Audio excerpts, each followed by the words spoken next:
Welcome to the Go Slow to Go Fast lifestyle podcast, where we trade burnout for balance, hustle for harmony, and learn to live with intention, one slow breath at a time. I'm your host, Kendra Chapman, and today diving into what it really means to make self-care and wellness a number one priority for busy women, not as something unattainable or out of reach, but as something manageable through preparation, intention, and collaboration. Joining me today is Dr. Zoa Connor, a physicist turned well-being lifestyle alchemist, travel strategist, and concierge, among many other talents. She's also a podcaster and author of Wellness in Motion, Sustainable Travel and Embodied Practices for the Midlife Earth-Conscious Woman. Zoa designs precision retreats that deliver exactly what's missing from your life, even when things at home are good. Her approach combines physicist-level analysis with soulful strategy to create experiences that help high-achieving women rejuvenate, reset, and reclaim their inner fire. So let's settle in, take a breath, and explore how we can each create more harmony, balance, and well-being, both at home and away, with the brilliant and inspiring Zoa Connor. Thank you for coming on the Go Slow to Go Fast lifestyle podcast. I think it's going to be a great conversation. Thanks so much for having me. So I like to ask all of my guests, before we get into finer details about your story, how are you going slow to go fast these days? Well, I feel like I want to go fast a lot, and my daughter, who is a young adult, needs to go slow. So she's actually the one that slows me down and I speed her up. So sometimes it's just that balance, what do you do throughout the day, throughout the week? Which parts should go fast and which parts need to slow down, right? So connection time with her is slow. It's face to face. There's no phones. There's no distractions because that's super important. But, can I multitask and do things fast when I need to? Absolutely. I think it's a pivotal point where you figure out how to have the self-control to make the things that you want to go faster. I was having a conversation the other day with a friend who came up in coaching with me, and we were reminded that change doesn't happen overnight, right? Someone said, probably 15 years ago, you have to go slow to go fast. And it just didn't align with my thinking then, because I was like, no, I need things to happen quicker. So it's taken me a long time to really learn that for my own practices and then actually implement them. So that's part of the reason why I started this podcast. But I love that you are leaning into your daughter and allowing her to slow you down, and that you're helping her speed up when needed. So that's neat. Well, by me slowing down, I enable her to speed up in the ways that she needs to. Yeah. And so I am perfectly good with that. I've done my job. I've calmed myself. And then sometimes it allows me to go slow in other things that I think might be easier done fast, but not done as well. Yeah. And we don't want to go slow in everything, and we don't want to go fast in everything, but we just need to prioritize. Yeah. And if you can't change speed, there's a problem there. That's a nervous system regulation problem. That's an expectation problem. There's something there that you can dig down into, which then supports your overall wellness, right? It's a nervous system ability to change speeds, and it's a matter of focus. Fast requires more focus. I like that. I hadn't really thought about fast needing more focus. I think in my experience, I've always thought that it's more the routine and the muscle memory that provides you the ability to eventually go fast without having to think about it so much. But that's interesting. Well, there's fast and successful, and then there's fast and chaotic. So the focus allows you to take your speed and make it successful. You keep going in the same direction, you get to your goal, you've met your desires. Whereas if you're fast and chaotic, you're just like a pinball, spinning, spinning, spinning. You never really get anywhere. You just keep bouncing around. that aligns with my thinking. You've alluded to physics a little bit here with the pinball. So There you go. let's talk a little bit about your background.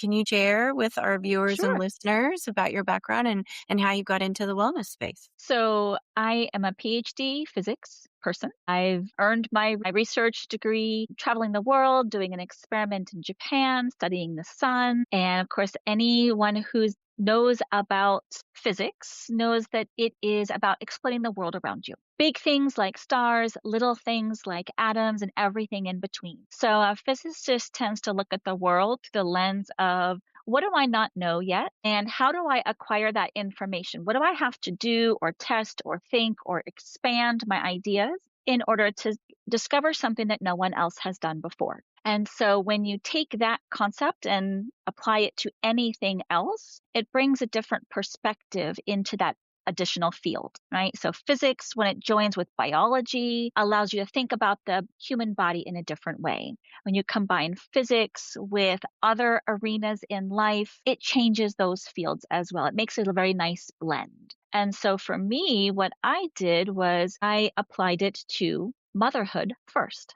right? So after my PhD and my fancy postdoctoral fellowship, I became a mother. And then it was like, oh my God, what makes this tiny human tick, right? How do I do this? How do I do this better? What do I not know? What do I need to know? And how do I create the life as a mother that I can support and that supports me and my intellectual curiosity? And then when you take that motherhood desire and you're presented with a chronic illness and injury for one of your small people, even if they're not very small anymore, that scientific brain translates right to what do I need to know to fix this? How do I think about this in a different way? I don't like how the other people are approaching this problem. I'm going to come at it from a different direction. And so that's what happened.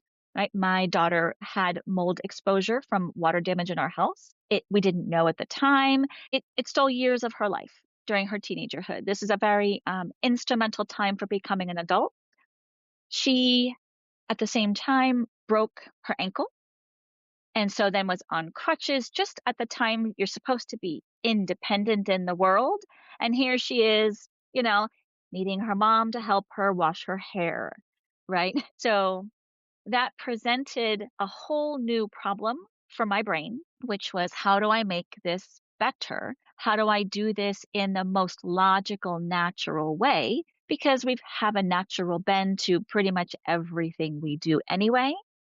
Um, and it needed to make sense, right? So when the surgeon said, don't do anything to this ankle and foot for 2 months, just let it sit. And I'm like, oh no, I already know we need to be moving the joint. It's going to get stuck. It's not going to do what its job is. I know we won't be, impacting the bones if all we do is massage her foot, right? And it kind of went from there then because she had some bad experiences with that, the multiple surgeries associated with that injury, then was not particularly trusting of the Western medical system when she wasn't recovering very well from those anesthesia opportunities, shall we say. And so she relied on the person that she trusted the most, who knows how to solve problems. And that would be me, right? So Right. I became her doctor, her massage therapist, her anything she needed that we didn't already know how to do was learned, was acquired, and was put together into a holistic healing program that on a practical level is still going on because we're always healing. And everything that I learned associated with that, or anything from beyond,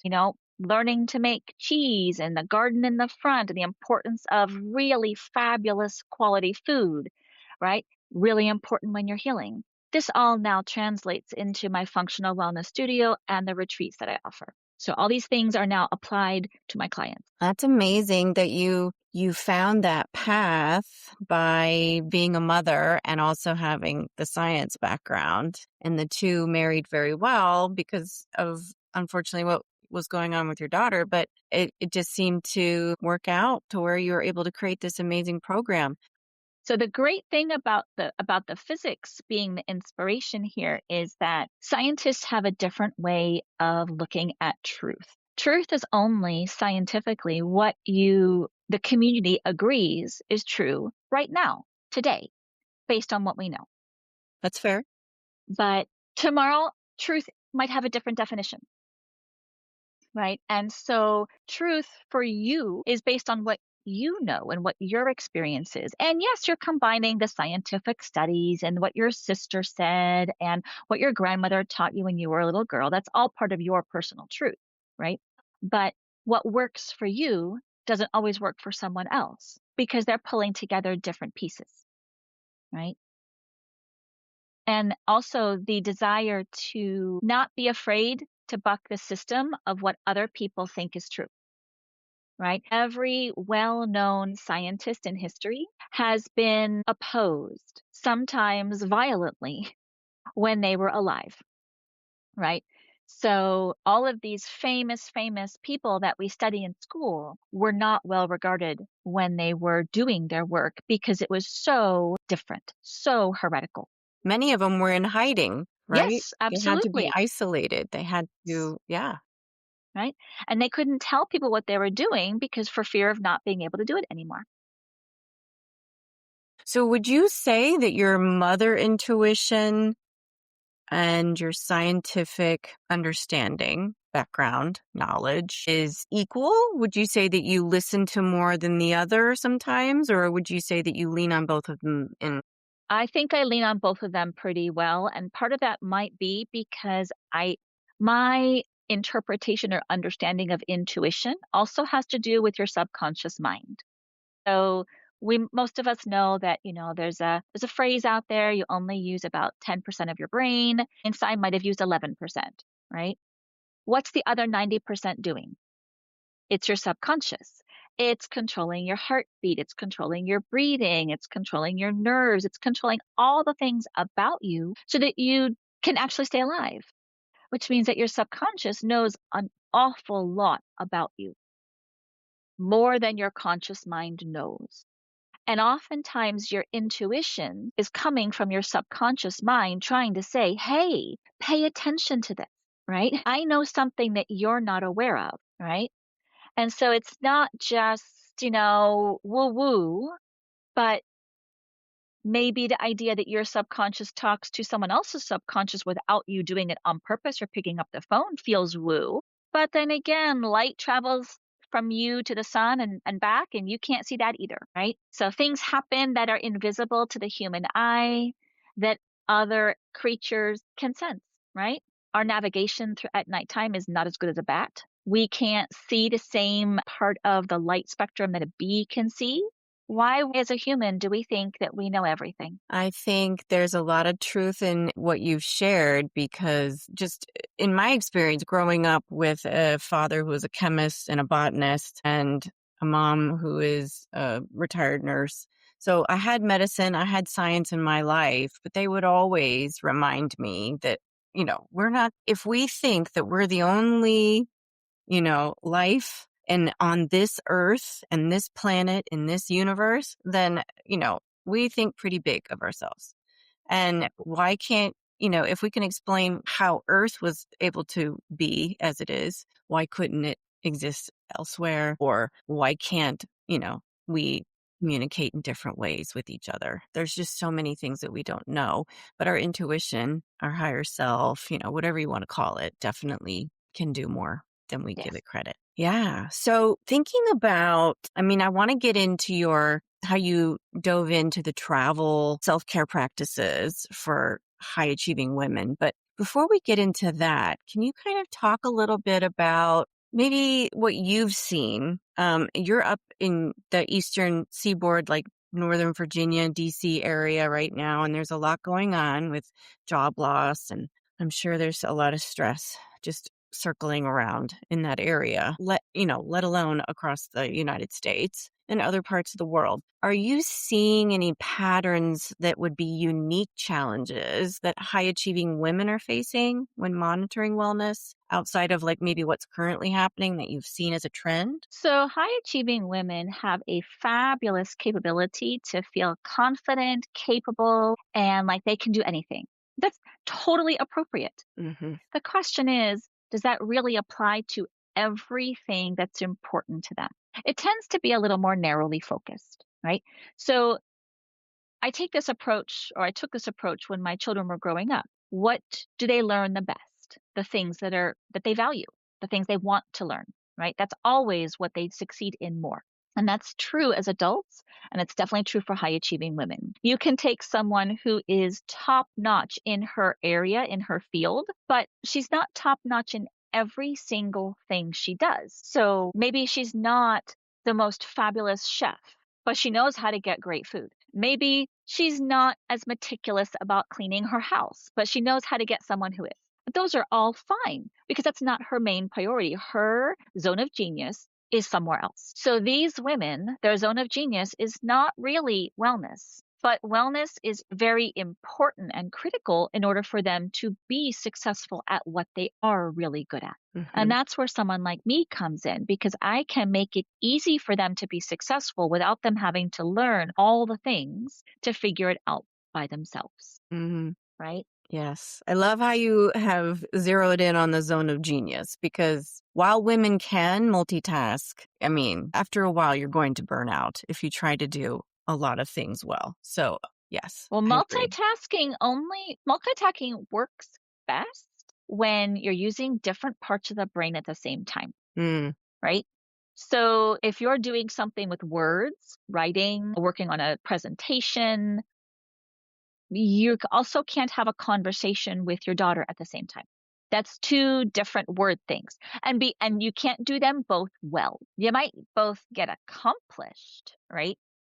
But could you wash dishes while you do something with words and kind of compose in your mind or talk into your phone? Absolutely. Because you've got a physical and a word-based thing, right? right. When I was studying to be a physicist, I had the very best success doing my mathematically based homework when I had music on. But the music had to be with words. It had to be upbeat rock kind of music, and I had to know it by heart, right? I couldn't have a new song come on. I couldn't have a song come on where I had to think about the words. I had to know it by heart because that activated the parts of my brain that were relevant, but it didn't distract from the mathematical and logic side that I was trying to use at the same time. So it magnified, it did not detract. That's the tricky thing about multitasking. Yeah. If you marry something that you've already like almost It's kind gotten of already from set. memory. Yeah. Yeah. Yeah. With something that is a new task, then you're going to do fine. Yeah. That makes sense. Or you take a walk while you're working on a mental problem because the physical supports the mental. But oftentimes we think that we can multitask with multiple things that are all high priority and do them all well. And that's generally speaking only true for a short amount of time, Yeah. right? And then we have a burnout crisis. We drop the ball, something happens. So that's where you come in. You can support women that are in this juggling act right now where they're trying to figure out how to really focus in on what they are good at, their zone of genius, but also work on their self care. And so you offer retreats as one service. Right. So what I find is that a lot of times these high achieving women, they're busy. They want quick results and they want it to actually work. Now we know that things take time. And so what we want to do is we want to create a plan that they can follow, which is phased so they can integrate it into their life and have it actually be sustainable and successful. But it needs to be one that's actually going to be implementable and give them the desired goals because otherwise no one's going to want to do it. So the best way for that tends to be a focused 3-day retreat. 3 days is long enough to kind of immerse and kind of be mentally all about the task, but it's not so long that they feel they cannot take it away from the rest of life. And during those 3 days, we're going to break down all the bits and pieces of the lifestyle. So we're going to talk about movement and breathing and diet and digestion and nervous system, your detoxification of your body, all the things, right? We're going to look at it from the viewpoint of nourishment and energy or sex and sleep because all of these things are kind of equally important, except when you look at when any particular woman looks at her lifestyle, certain aspects of this are more well tuned in or well dialed in. Other parts maybe not even be on the radar. But any system needs all the parts to be contributing equally. If we're talking about a car, you can't just take a piece randomly out of your car and expect it to work, right? In the body, you can't forget about an important system and just assume that, well, that can't be a problem because I'm not aware of a problem. The problem could be there and you not be aware of it. And Right. so the retreat gives us a chance to look at what you've been doing, what you're experiencing, what are the problems, what are we trying to fix? And then the first thing we do is start taking away the things that you are wasting time and energy and money on. Let's just get streamlined. And then we're going to say, okay, well, you were doing this activity or this food or this practice for a purpose, but it wasn't actually helping because when you forget to do it, you don't feel any different. So let's replace that with something which is more easily blended into your life and more successful, right? And usually there's some ideas. I always have a lot of ideas. Not all of them are going to resonate with any particular woman, which means that this is a conversation, not an instruction manual I create for you. We're creating it together. And when you go to your doctor and you're paying for your doctor's advice and time, even though you might only get a 10-minute snippet, you're paying for their information, but oftentimes you don't even really get it. You'll get, you're fine. Your test results were normal. That's not information that doesn't say, does my test results actually explain why I'm still fatigued or why I feel like I am dragging myself out of a coffin in the morning because I'm just so exhausted, even though I got a full night's of sleep? Those are the kind of questions that we deal with. And no, I can't fix everything. That's not my realm. But an awful lot of what we experience as women, especially women in midlife, is lifestyle based. Just like most of the reasons that women and men die in our modern times is lifestyle based. So we can do two things. We can make you feel better now, and we can put you in a lower disease risk state for future problems. So do you do any kind of pre-screening for people, self-assess, get an idea if the retreat is right for them? Or maybe you have that as an offer, and then do you just have people that just jump in and say, I need a break for 3 days. What can you do for me? Well, so what I find is that when people are like, I'm just going to jump right in now, they sometimes don't really know what they're jumping into. So those are the people who are going fast. My job is to then slow them down. We're going to have a consultation. Maybe let's start with a hair mineral test. Let's kind of do some assessment, figure out, what's going on, because a hair mineral test gives you some data on the state of your cells. But there's also a food log that we do. So then I get to see what your diet is like. There's a symptom questionnaire. So I get to see what you're dealing with. And so oftentimes that's the first step that I might take with someone who is new to my world. And maybe it's not the best first step for everyone, but it's a pretty good first step for most people because it covers multiple of those bases all at once. Other people, maybe they've been in my world and they're like, I need this stuff to be different now. Yes, I added some yoga. Yes, I've tried to change this food, but when is this going to be fixed? That's an ideal candidate for a retreat. Let's just take a bigger step than you've been doing, a bigger jump. So those people, I'm speeding up. Okay. So for those that are out there listening and thinking maybe this is something that they're interested in, can you share a little bit more? Many of us have probably been on a vacation and we've enjoyed the time and we've come back and we felt rested. But other times we've been on a vacation and we felt overwhelmed. Oh, yeah. What can you say about this travel experience for 3 days that would help those self-care practices? So travel is a funny thing because many people are taking time away from their normal lives for the purpose of feeling better, but their ideas about what it takes to feel better aren't always wellness based. Sometimes they are desire based. Sometimes I just need an escape.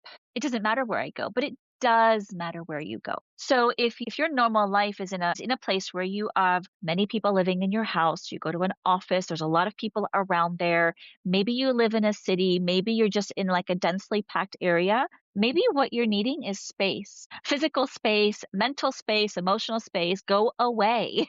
right?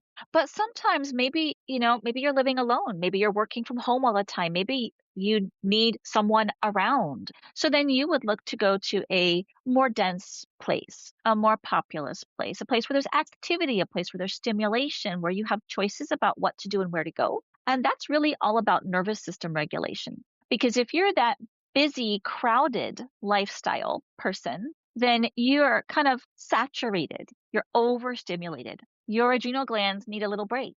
You need some space and some solitude. But sometimes what happens is you get there and you're like, well, now what the hell do I do? I'm so used to just responding to other people that now I don't have anything to respond to and I don't know what to do. So that's where a well curated retreat eases these people into this is what it's like to be able to choose for yourself. You can eat whenever you want, not around someone else's schedule. You can take 2 hours to settle yourself for bed. It's not a luxury, it may actually be a necessity. And the practices that they're going to follow on the retreat, which are curated for them, hopefully will guide them when they come back home into like that settling for bed thing. I need to make that a bigger priority. That's going to be one of my phase one implementation tools. Maybe it's not 2 hours, maybe that's not realistic, but maybe it's half an hour, which is more than the 5 minutes you were giving it, right? But even to the point of how do you travel? We were talking about speeding up and slowing down. So do you need to travel far across time zones on an airplane in order to get there and keep rushing? Or do you maybe want to just go an hour away somewhere close, go slow, settle in, do nothing for the rest of the day? What's the right kind and speed of travel for you? And so to help with the travel part, anytime I have someone who's pondering a retreat, I suggest that they take my Wellness Plus Travel quiz because it'll give you your travel profile. And it's a fun one. So it tells you which Greek goddess travels like you, right? Because who doesn't want to be a Greek goddess? Are you the kind who wants to immerse in sensations and experiences? Are you the calm, restful, thoughtful, strategic traveler? Or are you more of bounce and pep? And so knowing what your profile is helps you when you're planning trips at all, even if they're just family or work trips, right? But I use them as a basis for now we know what kind of retreat you're going to need, what sort of speed and distance we're talking about. And then I might go to your Ayurvedic dosha for now what's missing. Do you need to be in a hot place? Do you need to be in a place which is windy? Do you need to be feet in water and grounded into the earth and the mountains and the trees? Do you need the hot, dry desert, right? Because now we know what your environment needs to be and what your travel is going to look like. And that's what sets your destination for your personal retreat. Because these 3-day retreats are for a single person. It means that you can contact me and go, I need to go in December. And guess what? We will arrange a retreat for you in December.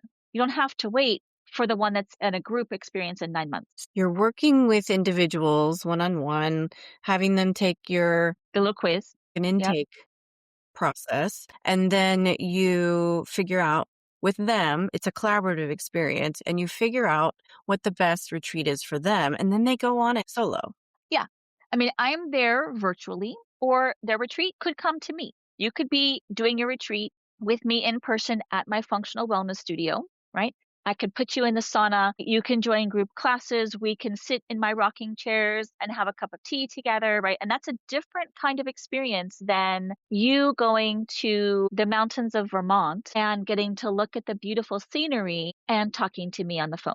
But again, which one is the right one for you? We don't know until we have that conversation. You had mentioned earlier a little bit about Ayurveda. Can you explain a little bit more about that traditional system of medicine? So, being that I am in the US, I grew up knowing about the Western medical system. And so now what I know based on my experience is that the Western medical system excels at keeping you alive. Gunshot wound, no problem. We got that, right? Injury from a car accident, no problem. That's what Western medicine is great for. But it's not great for lifestyle. It's not great for preventative medicine. It requires more. And so this is where Ayurveda comes into play. Ayurveda being the sister science to the practice of yoga coming out of India, and it is known as the science of longevity. right? It's an ancient wisdom tradition passed down mother to daughter, grandmother to granddaughter, verbally at first, right? And now there's text about it. But it's the practice of living for the purpose of feeling great your entire life. And so Ayurveda assesses the body based on what is your tongue looking like? Right? Are your fingers long and thin versus wide and fat? That tells you something about your needs as a human, right? It tells you about the strength of your bones. It tells you about whether you should be oiling your skin or focusing on something else in order to feel good. So we use these principles of Ayurveda as part of our work just to provide a more of a lens of longevity versus problem solving. So we use functional wellness and the 7 principles there to tell you about breathing. Breathing is really important. Let's improve your breathing, right? But Ayurveda is talking about a slightly different approach. So we might talk about how, as you are a woman and cycling, that your patterns throughout the day change with where you are in your cycle. And then when you get towards menopause or postmenopause, here's the things that change for you. And so the way you are as a child is different than the way you are as an adult, and your needs are different. So your practices for self-care are different. That was helpful. That sheds light on how you are providing this information and these retreats for women who are interested. Have you had any follow-up with women as they come back? Well, that is crucial. You can't just send someone home from a retreat and not give them the feedback and support it takes to implement what we're doing. Otherwise, it's just a vacation, right? So, yeah, absolutely. Not only do you come home with your guidebook that we have completed together, which is your roadmap, but then there needs to be some accountability on your behalf so that things can keep going smoothly. There's going to be questions. There's going to be some backsliding. There's going to be some roadblocks, right? There's going to be, well, this sounded good on retreat, but now I can't figure out how to do it. Or I don't notice anything different when I do it. Is this the right tool? So we need either 6 months or 12 months, depending on what's going on, for that actual follow through feedback. There is a program which I invite you into either during or before the retreat. And on occasion, if we're doing a 1-year program, maybe we start working first and the retreat isn't the first thing we do. Maybe the retreat comes in 1 or 2 months after we get started. Okay. So if anybody out there is interested in learning more about your practice, how can they get in touch with you? So I have 2 websites. One is for my functional wellness business and studio, and that's both in person and virtual. And the other one is all about retreats. So the retreat site is intentional-vitality.com. And if you put a /quiz at the end of that, you can get to my Wellness Plus Travel quiz. And the other one is zenandvitality.com. And there's a lot of articles there on the retreat site. There's a link to my book. There's a link to my podcast. So there's a lot of resources depending on how you like to consume. That's great. We'll make sure all that's in the show notes. Okay. So Zoa, if there's anything that you want to leave the listeners, viewers with before I let you go, what might be your last thoughts? I would say that wellness can and should be your first thought whenever you're making a decision. Yeah. And, as women and those of us who are mothers and working, we may not put that as our first thought. Well, we usually don't, and that's the problem. But it doesn't detract or take away from the decisions or what you can do. It only magnifies and makes it better. Mm-hmm. Well said. Okay. Well, thank you. I appreciate your time and being here. I'm so glad that we got to have this chat. It was a lot of fun. Yes. Thank you so much. Thank you for joining us today. What an insightful and refreshing conversation with Dr. Connor. She's a scientist, mother, and travel concierge. And at the time of this recording, she was preparing to lead a retreat in beautiful Iceland the next week. So if you'd like to learn more about her work, retreats, or her book, Wellness in Motion, you'll find all of her links and details in the show notes below. If this episode resonated with you, please share it with a friend or two who's ready to prioritize her well-being and live with more intention. Don't forget to subscribe and leave a review on Apple and Spotify or wherever you listen to your podcasts. And follow us on YouTube for more conversations that help you go slow to go fast and live with purpose. As always, the light in me honors the light in you. And as you head into the rest of your week, let your light shine through. Thanks for listening.